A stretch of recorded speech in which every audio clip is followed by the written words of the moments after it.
Quick fun fact, the surgeon who Joel was talking to was actually... It's me! I knew that was the girl who played. Wow. And personally, I think that this sequence hits harder in the show than it did in the game.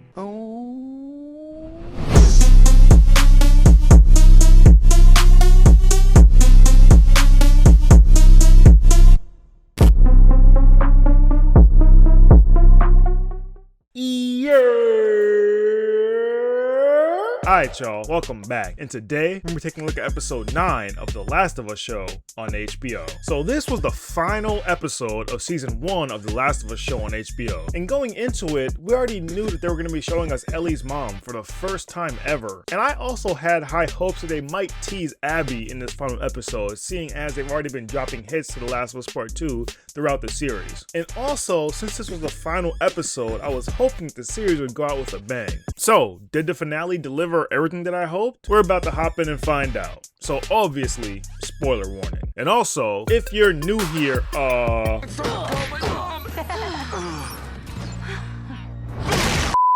forget to subscribe and hit the notification bell to stay up to date with me so you don't miss any future videos. Thanks for watching and I hope you guys enjoy. And without further ado, let's get it! So finally, after weeks and weeks of waiting, we get another cold open.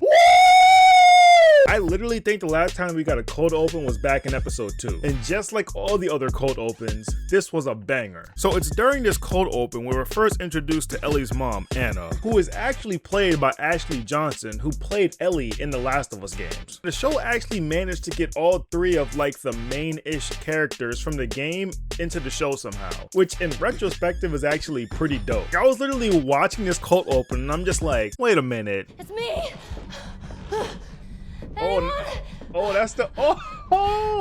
knew that was the girl who played. Wow. But yeah, this cold open follows a pregnant Anna running from something through the forest right on the verge of giving birth. She eventually clears the forest and ends up in an open field and heads toward an abandoned farmhouse. Now I might be tripping, but this house and this whole area looks very similar to the house that Ellie was living in The Last of Us Part 2. Now it might just be a coincidence, but this is Naughty Dog, so I doubt it. She seems to be expecting to find someone waiting in this house for her, but there's no one there. So she busts her way into the house and starts making her way up the stairs when her water begins to break. She then rushes into a room and barricades herself inside, where she begins to give birth. Now while all this is happening, we hear something bust into the house and start making its way upstairs. Anna then pulls out a knife and prepares herself for whatever is coming after her. And then an infected busts through the barricaded door and tries to attack her. Anna fends it off and eventually kills it, and amidst the commotion, she actually gives birth to Ellie. But also in the process,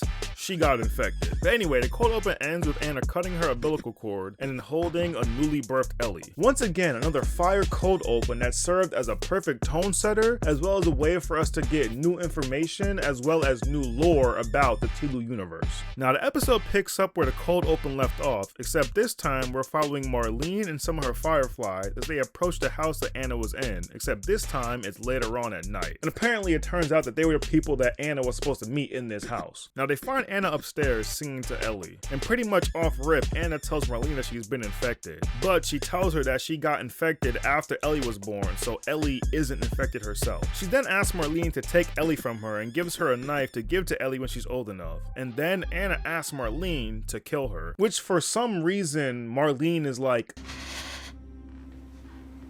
I can't kill you.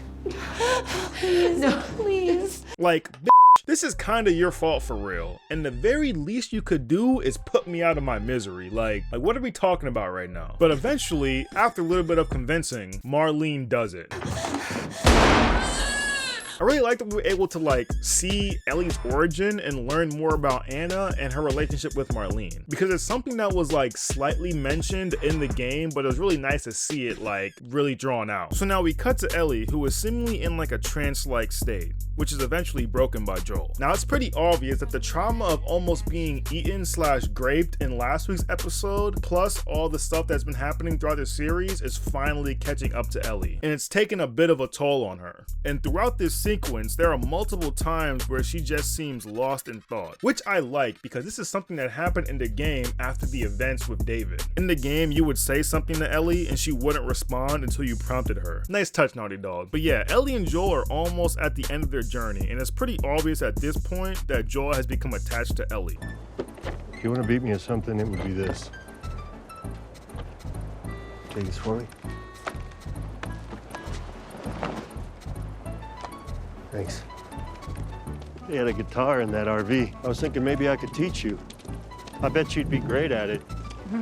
They're making their way through a building where Joel needs to boost Ellie up, which she does, but then gets distracted by something. Whoa. Damn it, Ellie! And it turns out that what she was getting distracted by was actually a giraffe, which kind of serves as like a little bit of a break from all the madness, and we get a nice little moment between Joel and Ellie.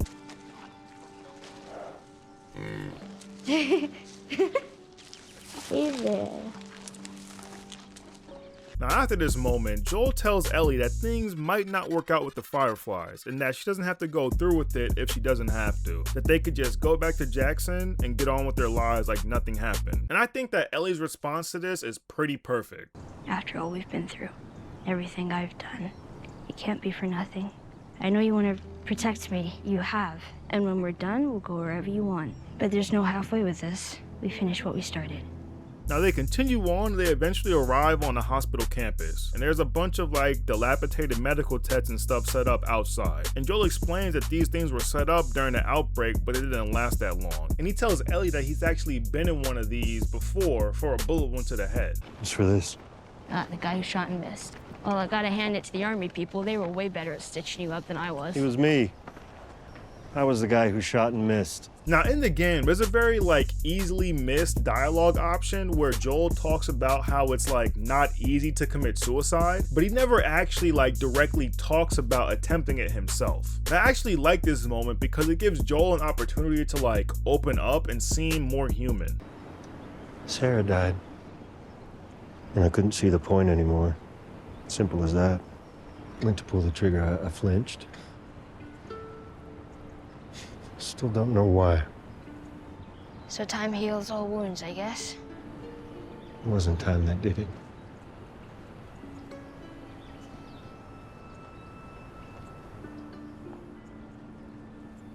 I'm glad that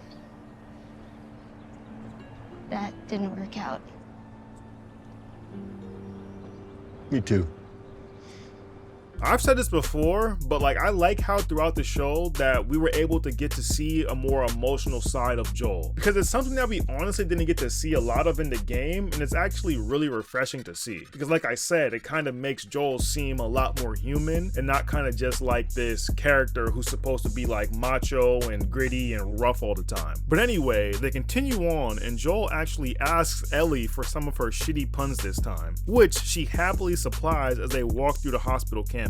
But while she's telling her jokes, they're snuck up on by a group of people and taken captive. Now I thought that this sequence was pretty cool, especially the one shot where like Ellie and Joel are in the foreground walking, but in the background like you see this group sneaking up on them. I thought that was pretty clean. Joel wakes up in the hospital to Marlene, and it turns out that the people who took them captive were actually a Firefly patrol. Marlene apologizes for that, and she's actually surprised that Joel and them actually even made it across the country in the first place. Now of course Joel asks where Ellie is, and Marlene tells him that she's being prepped for surgery, which Joel is a little confused by. So basically, because Ellie was indirectly affected when Anna was bit, the cordyceps were actually able to grow with Ellie as she grew up. And the cordyceps within Ellie basically secrete this like hormone that tells other cordyceps like, hey, I'm already here, so that's why Ellie is immune. And their plan is to remove those hormones from Ellie's cordyceps. But there's one little problem.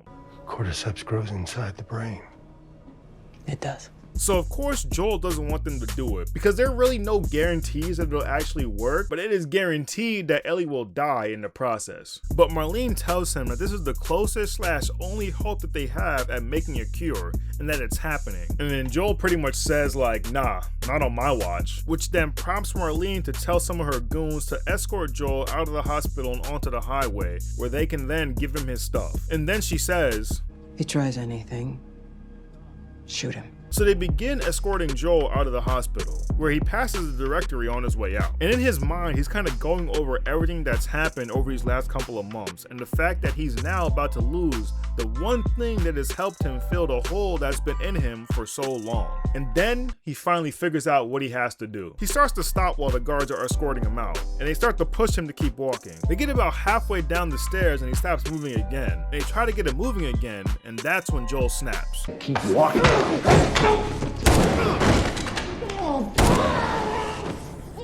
And Joel begins to go on a rampage, fighting his way through the hospital to get to Ellie. Now, I love how the show decided to handle this entire sequence. And personally, I think that this sequence hits harder in the show than it did in the game.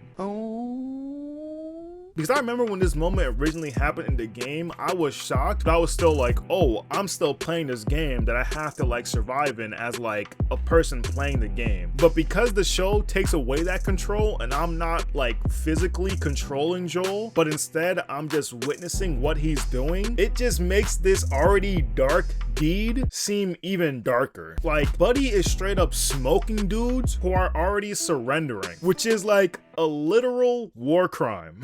And that's just a joke. Like, I know nobody gives a fuck about war crimes in a post-apocalyptic world. Like, it's a joke. I just know how people get in the comments sometimes. But yeah, Joel shoots his way to the operating room and barges in and tells them to release Ellie. The head surgeon tries to fight back, but then Joel literally just smokes this dude without any hesitation. I won't let you take her.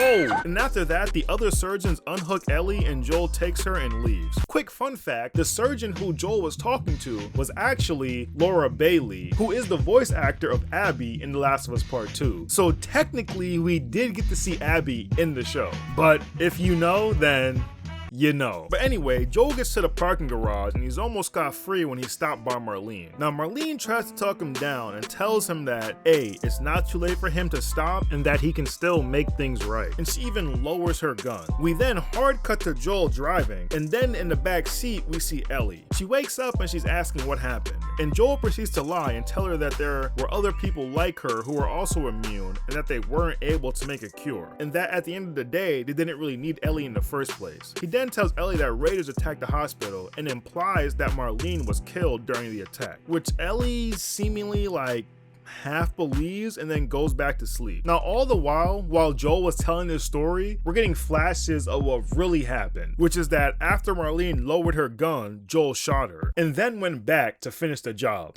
Please. Let me go. You'd just come after her. Now I'm not gonna lie, this moment fell super flat for me. I don't know why, but like Pedro's delivery and his performance were just like not what I was expecting at all. Like look at the show's version versus the game's version and tell me that the game version doesn't hit harder. Let me go. Please. You just come after her. But yeah, the car that they're in eventually breaks down, and now they're making their way back to Jackson on foot. And while this is happening, Joel is telling Ellie about Sarah and shit, which just shows how far Joel's character has developed, seeing as he went from not even wanting to mention Sarah's name around Ellie to straight up telling her that they would probably be good friends if she was still alive. They get to a summit where Ellie stops and eventually has to talk to Joel. She tells Joel about Riley, the first person who she lost, and then Tess, and then Sam and Henry. And then she asks Joel to swear to her that he's telling the truth about what happened back at the hospital. And Joel says, I swear.